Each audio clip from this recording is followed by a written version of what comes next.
อยากกินน้ำน้องได้บนทิพย์จะอยากกินน้ำน้องไผเฮ็ดไม่คานให้เนี่ยตานี่แล้วเจ้าเฮ็ดเองบ่โดยโอ้เบิ่งปอโตเราเฮ็ดเป็นพี่น้องเราก็เฮ็ดเป็นอยู่เด้นี่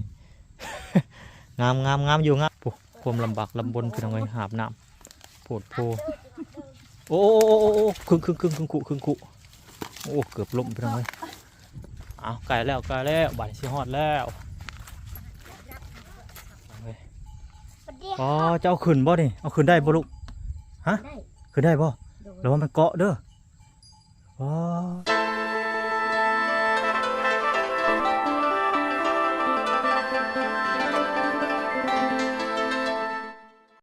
าน้องพี่น้องเปิดภาพมาตอนนี้ผมป๊า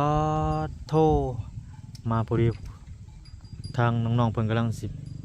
ไปหาบน้ำเพิ่นเนาะปุ๊ไปเลยโอ้โทเข้ามามันก็เรียบร้อยเลยสวัสดีลูกล่ะกินยังอ่ะนะกินน้ำไม้มาพอดีเพิ่นไปหาบน้ำเลยไปแล้วลูกเลยปุ๊ไปเลยพี่น้องเนาะโอ้ไปแล้วโอ้น้องน้ำไปทางพี่บ่อนี่ตัวจากคนว่ากันยังไปทางน้องภาษาเพิ่นทางไปตักน้ำไปทางเนาะก่อนอื่นก็ขอกราบทักทายสวัสดีช่วงแรงๆพี่น้องเนาะตอนทางบ่อน้อยสิกลับบ้านแล้วมื้อนี้พี่น้องเนาะกลับไปหับเครื่องไปธุระอยู่เวียกอยู่บ้านพี่น้องเนาะประมาณมื้ออื่นมื้อฮื้ออาจสิมาพี่น้องเนาะมาทำภารกิจต่อว่าจะเป็นยังไงเนาะโอ้ทางไปยากพอดีพี่น้องเนาะอันนี้ต่อมาโอ้คนก็เฮ็ดแล้วไว้รีบไปคานนี่เนาะโอ้มีทางใหญ่ทางนี้อีกได้นี่เนาะโอ้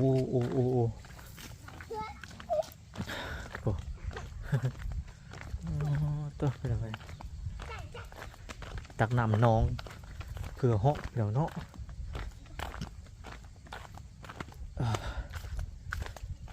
เริ่มหัวลมหัวหนาวออกไปได้อันนี้ไปหน่อยเนาะ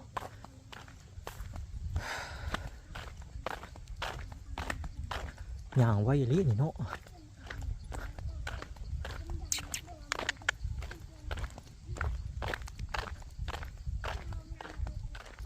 แถวนี้เป็นป่าหมดเลยเนาะแถวนี้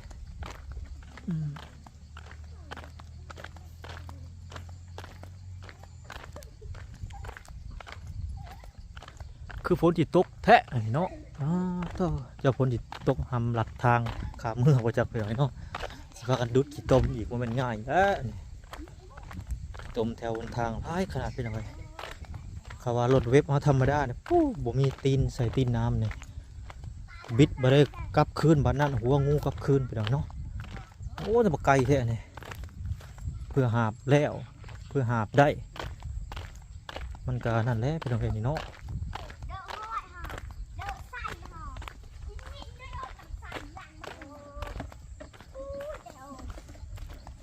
โอ้ทางหาบน้ำบ่อันนี้เช็ดได้อันนี้บัดหาบอันนั้นเช็ดได้บัดนี่จะบ่ตามกูได้ย่อเอาขวมมาได้นี่โอ้ทางขวมได้ทางนั้นเป็นปองอยู่ทาง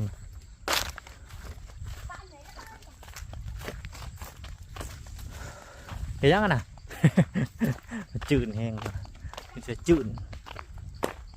ไปแล้วเนาะทางครอบครัวทางน้องเพิ่นกะก็คือว่าส่วนเลือกบางต้นไปเนาะทางเพิ่นกะคือจะสดชื่นขึ้นมาตื่มอีกว่าสันๆเนาะดีใจนำเพิ่นหลายๆพี่น้องเนาะทางผู้ใหญ่ดีก็มีความเมตตาหลายผู้หลายท่านยินเมื่อเข้ามาช่วยพี่น้องเนาะแต่เพิ่นกะละเลิงแล้วทางน้องๆเพิ่นโอ้นี่บ่อน้องนะมาไก่แท้นี่ฮะมวยเด้อบ้านสิกินน้ำน้องบ่ไว้แล้วบ้านอยากกินน้ำน้องได้บนทิพย์จะอยากกินน้ำน้องบนซื่ออยากกินน้ำน้องเด้อเอาสบายดีน้องลินดาตัวบ่นี้บ่จะอาบน้ำนะบ่อาบน้ำเพียงเนาะ มาอาบคู่มือนี่เนาะมันก็มือมันก็พอเบิ่งอยู่มันก็อยากใสๆอยู่น้อยนึงใช่จะตะได้ตรงนั้นเขาเป็นสบายดีพี่น้องแน่สบายดีสบายดีไผเฮ็ดไม้คานให้นี่ตานี่แล้วเจ้าเฮ็ดเองบ่โดยโอ้เบิ่งปอดโธเราเฮ็ดเป็นพี่น้องเราก็เฮ็ดเป็นอยู่เด้นี่ งามอยู่แปลไม้ไผ่มาได้ใช้นี่ชื่อคนอยู่บ้านนี่แหละโอ้ล้ำเท่าไรเพิ่นขายให้10,000โอเคครับนี่แหละพี่น้องเนาะร้านหาบบ่แพ้มันไก่แห้งเลยนี่เนาะโดยตคนน้อยเพิ่นหาบ่แพ้พี่น้องเอ้ยเขาว่าใกล้ๆแค่นี้เนาะเพิ่นหาได้อยู่ลองตำได้ลูกฮะก็นี่แหละพี่น้องมาเห็นครั้งแรกเลยน้องที่เรามาตักน้ำอาบมาใส่เกือบหอดลักหนึ่งพี่น้องเลยโปดโฟไก่เกือบหอดกิโลหนึ่งมีระหว่าง400-500 เมตรพี่น้องเนาะจะหันเมืองยุ่งเราจับเพลเจอก็จะเป็นเพลได้ว่าวยังอ่ะนะว่าวหันเบาได้ยินไงว่าหันเมื่อยพักใช่ปะเมื่อยพักบ่บุเท่ร้านหาบุเท่นั่นเอา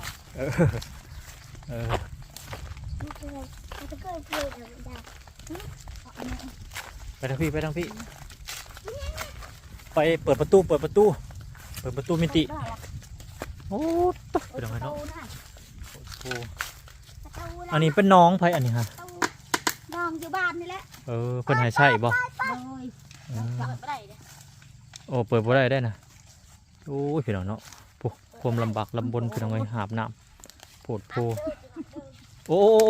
ครึ่งคุโอ้เกือบล้มพี่น้องเลยปิดประตูมิติปิดน้องกันเนี่ยวู้โยอะไรไปเอาขึ้นตะปูดิลูกมันมีตะปูเบิ่งนะพาเช่นนะโอ้นี่เอาอย่ามันไปได้หนทางก็ได้ประตูก็ได้เนาะผมมีแนวอัดแบบปิดสนิทเลยพี่น้องเอ้ยปิดสนิทเลยเป็นภาษาเพิ่นเลยภาษาลาวเทิงพี่น้องฟังบ่รู้เรื่องเลยได้บางคำ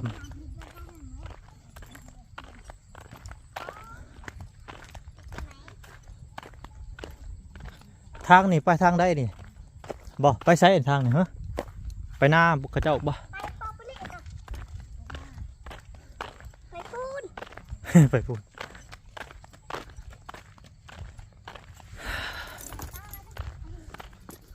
ธรรมดาได้พี่น้องนกไก่เติบ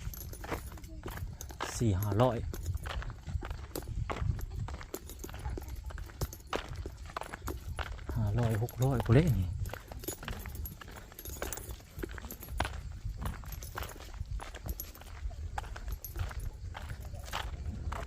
หลงแล้วสันมันก็ล็อกตลอดทางนั้นก็ได้ สันแต่มันก็ล็อก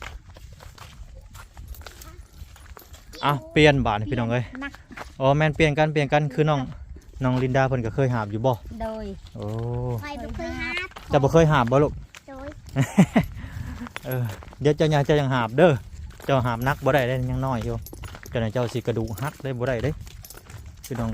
ลินดาเพิ่นก็ใหญ่เนี่ยน้อยหนึ่งก็พอหาบได้อยู่เนาะตัวเฮ็ดเวียกหาบน้ำแต่น้อยละหยอดได้พี่น้องใหญ่บ่ได้คนตัวละเขตนี่เพิ่นหาบน้ำหนึ่งเขาล่างสวยแต่น้อยไว้รีพี่น้องน้ำบ่น้อยแลนน้ำทันยางน้ำทันหาบไว้ดีน้ำ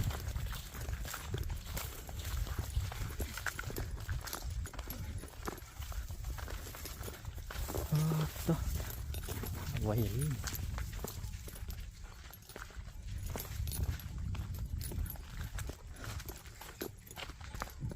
ไก่แล้ว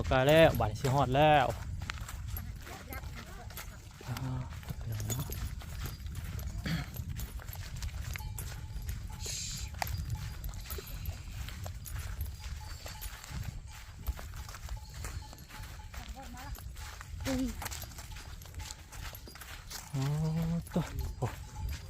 เฮ็ดพี่น้องเอ้ย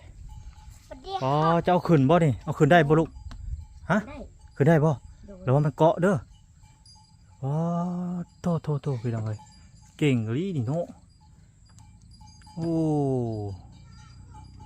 โยระวังตับกันเด้ว้าพี่น้องเอ้ยหาบน้ำคุบักใหญ่คนน้อยๆหนึ่งเนาะคุใหญ่กว่าคนแต่ก็หาบได้พี่น้องเอ้ยโอ้ยไปขึ้นไปเบิ่งกระถางเปิ้นอ๋อตัว แล้วก็ไก่เกี่ยววนูลินดาไก่ตักกับถ้าก่อนติตั้ง5 บาท ตั้งก็บ่จากนั้นเนาะมันบ่จากเที่ยงเนาะ โดย มันเป็นมันนั่นฮักเลย แต่กระบอนซีจ้าตัวมันใส่ขึ้นน้ำปลา ใส่ก็มีน้ำหินสมหรือซานสมมาใส่พี่น้องเลยเนาะเอาสาวเมื่อยก่อนพี่น้องเลยเนาะโอ้โยอันนี้กระเพาะอันนี้ สิตกป่องตลอดพี่น้องเลยเป็นอันนี้ก็ได้ ใส่ได้อยู่บ่ฮะก้อย มาโก้ย เมื่ เมื่อยบ่ โดย ข่อยกันนะย่างซื่อๆข่อยกันยังเมื่อย ไปเชิญแล้วสิหาผู้เจ้าเอากินน้ำเมื่อยก็ได้โอ้ตัวเพื่อหาบแล้วพี่น้องสองคนอันไปหาบเปลี่ยนกันหาบเขาบอกเปลี่ยนเนี่ยก็ต้องได้ปงเซาแล้วเนาะมันหนักเนาะได้ปงเซาเอาว่าสันนะพี่น้องจนหายหอบหืดเลยเราก็เลยพากินข้าวกินน้ำแล้วบ่ โดย โอ้มัน2 โมงเลยพี่น้องเนาะก็คือมื้อนี้กาทางอันข่อยกับสิกลับบ้านก่อนพู้นแหละมื้อก็สิมาใหม่เขาว่าเกี่ยวข้าวกินน้ำบ่หรือว่าจังใดจะมีเวียกอีบ่คือทางผัวจะมาบ่หรือบ่ได้มามื้อนี้ อยากอะไรโทรหาเราว่าเมื่อวานเนี่ยเราว่าเมื่อเนี่ยไม่เห็นมึง อ๋อยังบ่มา แห้ง สงสัยอยากเวียกยาแล้วให้เพิ่นเฮ็ดน้ำเขาน้ำน้ำหั่นแหละอ๋อง่ายบ่ได้บ่ไหวพี่น้องเดี๋ยวตกสอดตารางบ่ได้เด้ ใหญ่ไหมตัวเอาหายใจก่อนบาทหนึ่งเนาะเจ้าหน้าที่บ่นำบ่ได้หายใจนำบ่น้ำแข็งก็แข็งลมบ่ได้เลย อยู่น้ำยาเจ้าก็หาบน้ำคือกันบ่ โดย หาบน้ำน้องคือกันนะ โดย น้ำน้องพี่น้องเนาะก็อยู่น้ำยาน้ำไม่เท่ากับหาบน้ำคือกันพี่น้องเนาะอยู่หน้าได้เสยเป็นน้ำสางหรือว่าน้ำพายหรือจังใดนาเจ้า น้ำช้าง น้ำสางบ่สูบเอาบ่หรือว่านี่ใด น้ำช้างน้ โอ้ ำขวด น้ำคุด โดย คุดเป็นคุบบ่พ่อ โดย โอ้คิดว่าน้ำบาดาลโมเมนต์ บ่ เป็นน้ำสางทั้งใส่ทั้งกินบ่ โดย คือแบบคนบูฮานตะกี้เนาะพี่น้องเขตนอกนี่เฮามีแต่คุดน้ำสางกินเนาะกะคุดน้ำสางนี่กะมันก็หอมไปอย่างหนึ่งได้บ่อนมันมีกกไข่เน่ากับบางคนก็มิ้นบางคนก็หอม โดย เคยกินบ่น้ำอันน่ะเจ้านำคำนำมาไข่เน่ามาดิ บ่เคยกินบ่ โดย มันเป็นแบบออกกลิ่นมิ้นๆจะได้ชุยๆจักเลยประมาณนี้แหละเพิ่นเมื่อยเป็นไอเนาะว่าจังได๋พี่น้องเนาะ พยายามบ่ให้กินนั่นแนวหวานแนวมันนั่นแหละบ่อยากให้กินปานใดหมักโมแห้งพิษไข้แล้วหมักโมพิษไอขนมก็พากันซิมกันระบอกขนมน่ะเป็นได้ โดย หวานบ่ โดย หวานเนาะจะว่ายังสิไอตื่มอยู่จัก เพิ่นเป็นไอพี่น้องกินนมเด้อจ้าเด้อกินนมเอาเด้อขนมบาเอาขนมบาเอาบ่เผากินหลายขนมยังเป็นไอเด้มันจะให้เพิ่นกินนมแทน กินนมมดซองป่องเลย ผู้เดียวเท่าใด โดย โทบ่บักใหญ่นะบ่ โดย ป กินเก่งเลยจ้ะคือว่าอะไรเพิ่นมันบ่เคยกินเนาะว่าฉันจะอยู่แต่น้ำปลา กับพอตะกี้ยังน้อยก็กินไปเวียงจันทน์ โอ้ เดี๋ยวมาพี่กูมื้อนี่บ่มีเงินซื้อแล้วเนาะ โดย ทางก็สิได้กินทางก็สิเคยได้กินนี่แหละพี่น้องเนาะอุปกรณ์กาเพียกสมมุติว่าเจ้าซักเครื่องนี่สิตากอยู่ใช้สิชาตากอยู่น้องบ่หรือสิมาตากอยู่เฮือน ตากอยู่นี่แหละ เอามาตากอยู่เฮือนบ่ โดย ต้องได้เฮ็ดเพียกได้นี่เฮ็ดโอ้ลืมซื้อเสื้อเข้ามาพี่น้องเนาะเสื้อเอาไม้อีกก็ได้ตัดไม้นี่ค้ำถ่าเด้อ โดย เอาผ้าไปตัดไม้งามแล้วซักอันคุดคุ้มก็เอาไม้กาดไม้น้อยใส่ โดย แล้วเอากังสอดกายไปเดี๋ยวมื้อนี้ซื้อเสื้อเข้ามาลืมซื้อเสื้อเพียงเนาะผู้แหละขึ้นมาผู้แหละก็สิเอาซื้อเข้าวมาเด้อ โดย เพราะว่าวาง วังเศร้านี่ว่าสิซื้อเขาวเนาะคือว่าทางบ่หลายซื้อมาบ่ทางบ่พรซื้อมาก็ยังเพิ่นยังคาเวียกเนาะก็เลยแบบว่าเดี๋ยวขึ้นมาอย่างสิซื้อประมาณนี้เขาวคือทางเจ้าก็เอามาแตนาบ่ โดย เอามาใช้เขาวไว้ใช้โอ้นั่นบ่ โดย จักถ้วยน่ะประมาณว่า ครึ่งปิด เครื่องปิดเนาะ โดย พอดีสั่งข่อยขึ้นมาพอดีเลยข้าวเจ้านี่เนาะ โดย เพิ่นเอามาแต่นาพี่น้องเลยพอดีเพิ่นแหละเดี๋ยวสิเขาเสื้อเขามาพี่น้องเนาะเพราะว่ารถจักรเมื่อเช้านี่วังกี้นี่รถจักรมันบ่ได้เนาะเพราะว่าใส่รถจักรมันบ่เบิดมันหนักมันใหญ่ว่าจะยันพลาดลงพี่น้องเลยแม่นรถเวฟเฮาเนาะมันรถสูงรถยองเพราะว่าเช้านี่บ่ได้ซื้อพี่น้องนะเพราะว่ามีงบทางบ่ละบ่พอดบ่คือว่านี่แหละประมาณนี้แหละพี่น้องเนาะแต่ว่างบบ่น้อยยังเหลืออยู่ดอกพี่น้องเนาะก็สิซื้อข้าวมาให้เพิ่นเลยเดี๋ยวบัดขึ้นมาพี่น้องเนาะตอนนี้ก็มันก็สิค่ำแล้วก็ทางบ่น้อยก็สิกลับก่อนก็ให้ทางเพิ่นหาอยู่หากินถ้าว่าหากินบ่ได้ก็ลูกมีโรคไข้แล้วกินหลายมื้อก็เบื่อคือกันเด้มีไข้นี่ก็ได้ โดย โดย ต้องซับกันไปนำแกงหน่อไม้บ่กุดจิโร่บ่หรือว่าอีหยังก็ได้หามาเสริมแต่ว่ากินคู่มื้อหลายมันก็เบื่อแน่ละอีกอย่างมันก็ประหยัดงบเนาะว่าซั่นซะ โดย ประหยัดงบไปนำแล้วก็หากินไปนำตอนนี้ฮอดยามแรงยามฝนนี่ก็กระป๋อมหมูแดงไข่หมูแดงมีอยู่บ่แถวหนึ่งหมูแดงมีอยู่เนาะ โดย ทางพอได้มาก้อยมาคั่วว่าซั่นซะเป็นจังไงทางผัวเจ้าหากินหยังถ้าอยู่พุ หากินไม่นี่แล้ว เราบ่ได้หาการกบการเขียดบ่ โดยไม่ห้า อืม ห้ากระปูห้าห้อยนั่นแหละ น้องเจ้าก็มีอยู่บ่ บ่ อ๋อไปหาน้องไผซะ ไปหาอยู่ห้วย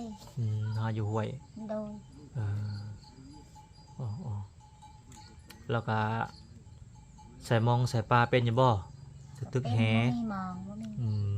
ตึกเบ็ดหวันแหตึกมองใส่สอนใส่เราก็เฮ็ดเป็นอยู่บ่ เป็น อืม แล้วบ่มีมองบ่มีแห้ อืม บ่มีเงินซื้อ อืมโอเค อีกประมาณอาทิศนึงแล้วบ่นาเจ้าหรือว่าจังไดแล้วบ่อาทิศนึงหรือว่ากว่าหัน ๆทิศหนึ่งนั่นแล้ว หากได้แล้ว10 ไร่ยัง10 ไร่บ่จะบ่ โดย โอ้นามันเป็นนาโคกบ่ โดย เป็นนาโคกทางรถไถบ่หรือทางรถ ทา จั ง กร รถไทยฮอดเฮือนฮอดนา มันไปง่ายอยู่บ่ บ่ได้ง่ายปานใดแล้วลายหวย อืมก็มีแต่หาอยู่หากินไปนำหั่นแหละทางพุ่นก็ได้เนาะหากินท่า แตกนั่น ฮะ ก็ตกไม่แตก ก็ทุกแตกนะ โดย แหละบ่อันน่ะมันแตกมาแต่พุ่นบ่ได้ว่าจุชุมเจ้าเฮ็ดตกเลยเด้อ เอามาแต่พ่น เอา แล้ว มาแต่ผลเลย โอ้ เลี้ยวเบิ่งลานเขาว่าปลาแตกเลยนี่ โอ้ต้องได้ ก็ตกนี่บ่ได้แตก เปลี่ยนนะเบิ่งใส่เบิ่งดอก เปลี่ยนกินตัวนี้แหละตัวนี้ เอากินตัวนี้ซะกินตัวนี้ให้มันเบิดไวๆเด้อ จังหวะก่อน ตัวนี้ถอกเทียนใส่ตัวนี้ต่อ โดย นี่กินบีบตัวนี้กินง่ายเอาตัวนี้มาใส่พี่กินมันเบิดแล้วจังอันนั้นจังว่ากันใหม่ตัวนี้ไปเปลี่ยนใหม่ประมาณนี้แหละตุกเก่าก็บ่ได้เปลี่ยนไปเนาะเพราะว่าเราก็ซื้อครั้งแรกเลยนี่ก็ได้ซื้อครั้งแรกเลยเนาะมันก็เลยจะตอนเอาขึ้นมาคือบ่เห็นนั่นน่ะวะคือบ่เห็นหัว บ่ได้จูงไปจูงมา มันอยู่นี่ มันอยู่นี่เนาะ บ่ แล้วลานเคยเห็น เออหัวปุบปับอยู่เนาะจ้องมันสิถือหยังก็ปุ ดูจงขึ้นมากิน แต่ก็จูงขึ้นเมื่อกี้นี่จับ จ้าแล้วเดี๋ยวไปเปลี่ยนเพิ่นบางทีมันก็รถเต้นก็มีได้พี่น้องมันตก อาจเป็นไปได้พี่น้องเรือมันตกอยู่เรือมันแตกอยู่พุ่นกับบุหูเพราะว่าบริอยู่ในสถานการณ์นั้นมันแตกอยู่พื้นมันบริสุทธิ์อยู่เทิงอะมันย่อยลงมา พื้น คืน อืม คือลง ช่างเป็นพี่น้องก็ถูกถ้ามันออกแห้งกับเทียนใส่คุถ้ามันออกมาแห้งกับเปลี่ยนใส่คุนั่นแหละ โดย ถ้าว่ามันออกมาแห้งกับเป่งกินทันเบิดนั่นแหละ คือว่าแหละมื้อแรงเสร็จกินยังมื้อแรง แกกินนั่นดอกไม้ต้มนั่นแหละกับมาม่านะ กินกันจวนกันกับไปนำโซลาร์เซลล์มี2อันแล้วเนาะ โดย โอเคมี2อันแล้วสว่างแล้วบ้านนี้ตัวเปลี่ยนเนาะหมอไผ่ก็มีอันหนึ่งบ่หมอไผ่มีอันเดียวมีจักอันหมอไผ่หัวไผ่อะนะ หัวไผ่ หัวไผ่อันนึง อันหนึง อืมไปก้านจิโร่เด้การจิโร่ซับอ๋อครับจักสิได้หลายหรือได้น้อยซับเอาเนี่ยแถวนี่โอ้ยหาบ่ให้ไปดอกยันงูยันเหี่ยว เนาะ บกล้าไปแล้ว หน่อยไป 3 คน ยังน้อยๆอยู่ โด บ่ ย อยไปแล้วยานไปหน่อย นี่แหละมื้อนี้ข่อยก็บ่มีหยังหลายมื้อนี้ก็คือมาเบิ่งมาเยี่ยมมายามเพิ่นนั่นแหละเนาะพี่น้องมาเบิ่งว่าเพิ่นไปตักน้ำอยู่ไสบ่อนใดเนาะคือทางบ่น้อยก็เห็นครั้งแรกเลยมื้อนี้ไปตักอยู่บ้าไกลๆนึงพี่น้องเกือบเป็นหลักมีอยู่วง500 600กิโลอะไร500 600เมตรเนาะทั้งอันนี้เจ้าว่าจักหาบนี่2อันนี่สมมุติว่ามาหาบเต็มนี่ทั้ง2อัน 3หาบบ่เก่าอ่ะ1ครึ่งอันนี้ก็1ครึ่งเนาะ โดย 3หาบอาจสิเต็มต้องได้เที่ยว3ลบไปตรงไหนเนาะใช้ง่ายหรือบ่เตาบ่ปีเนาะ โดย ใส่เตาไปตรงไหนเนาะ ยานมันลุกอีพล ดังอยู่นี่แหละ ยันมันหัก ยานมัน แม่มันหักอยู่มันอันตรายโอ้ใครได้เจ็บตกบ่ถึกแข้งขาหักได้ดอกเว้ยบ่ธรรมดาเด้มันเนี่ย ไม่คานแล้วก็เฮ็ดเป็นพี่น้องคิดว่าทางพัวเพิ่นเฮ็ดบ่แม่นพี่น้องเจ้าก็เคยเฮ็ดอยู่นานแม่นบ่ โดย คนตะกี้พี่น้องเพิ่นอาจสิเป็นหลายอย่างอยู่ดอกบางคนก็สารแฮก็เป็นได้คือแม่คำตานี่พันควรก็เป็นว่านแฮก็เป็นทุกว่าคนรถย่านพันควรยามมันถึกตีเราสับปั้วแต่ก็โคก พื้นก็ได้ถือว่าเก่งเจ้าก็ซับเป็นบ่ควร เป็น คนตะกี้ แล้ว มัน บ่มี บ่มีควรบ่ โดย เจ้าเป็นบ่ซับควร เป็น เป็นนะ โดย อะไรซุมจะเอาควรละซับพื้นน่ะ โด โด ย ย คิดว่าเอาผ้าเอาเลยซะดอกน้องลินดาเพิ่นก็เป็นนะพี่น้องซับควร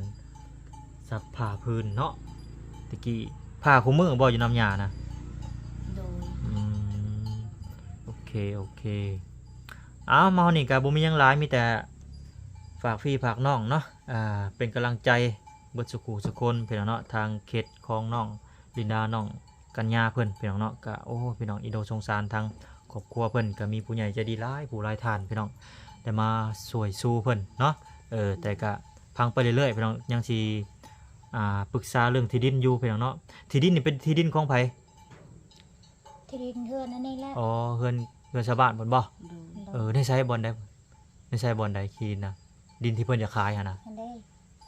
ได้ใช้บอลนี้ โดย อยู่ในกกหยังน่ะกกแต่บ่นะฮะอยู่ลุ่มพุ่นบ่ จับ อยู่ในเตียงแถวเตียงนี้ โด โด ย ย อ๋ออยู่ในแถวเตียงนี่อันนี้ฮะบ่อันนี้ฮะเขตห้องเจ้านี่เนาะ โดย ใช้ดินจะฮอดใช้อันเนี่ยฮอดทางบ่หรือบ่ฮอด บ่ฮอดอันนี้ดินเข้าเฮาแคมเฮือนนั่นแหละกับชวนนี่ คืออยากให้ทางน้องเพิ่นเนาะชื่อดินที่น้องปลูกเขาว่าเป็นไปได้ก็อยากปลูกเฮือนพอเพิ่นอยู่อันนั้นดินไผซะทางน่ะ จักบ่จัก ดิ ดินอยู่บ้านนี่แหละ ดีคนโบราณ โอ้ดินอยู่แถวนี้บ่ โดย อ๋อบ่ฮอดเฮือนบ่เฮือนคันหลังน่ะบ่ฮอดบ่ ฮอดก็ฮอดบ่กว้างฮอดได้เดียว เพิ่นจะขายจักล้านเพิ่นว่า เขาว่า15 ล้าน 15ล้านจักเม็ดคุณจักเม็ด จัก ฮะ เอ้ยก็บ่เป็น บ่ จัก เป็น เม็ด โอเคเดี๋ยวสิสอบถาม ก็บ่รู้ ทาง จัก เจ้าของดินเพิ่นอีกทีหลังเนาะแล้วก็สิสมทบกับทางบ่พรเพิ่นว่าจังซั่นพี่น้องเนาะสิไต่ตองเบิ่งก่อนพี่น้องเนาะโอเคซะเดี๋ยวข่อยกลับก่อนเด้อ โดย ทางน้องๆแล้วก็ทางเอื้อยเพิ่นมื้อหน้ามื้อในสิมาเยี่ยมมายามใหม่มื้อนี้ก็สิกลับบ้านก่อนเอ้าสบายดี สบายดี อยู่ดีมีแฮงอยู่ดีมีแฮง เด้อ โอ้ เจ็บบ่ต้องใด ต้องใด บ่ ต้ ต้ อ อง ง ใคร ให้ ต้องมีเด้อ อันนี้ต่อไปให้ให้แข็งแหกเด้อให้อยู่ดีมีแหงให้หลับให้รวย เด้อ จ้า ถูกโอเคแล้วบ่าวกลับก่อนเด้อ โดย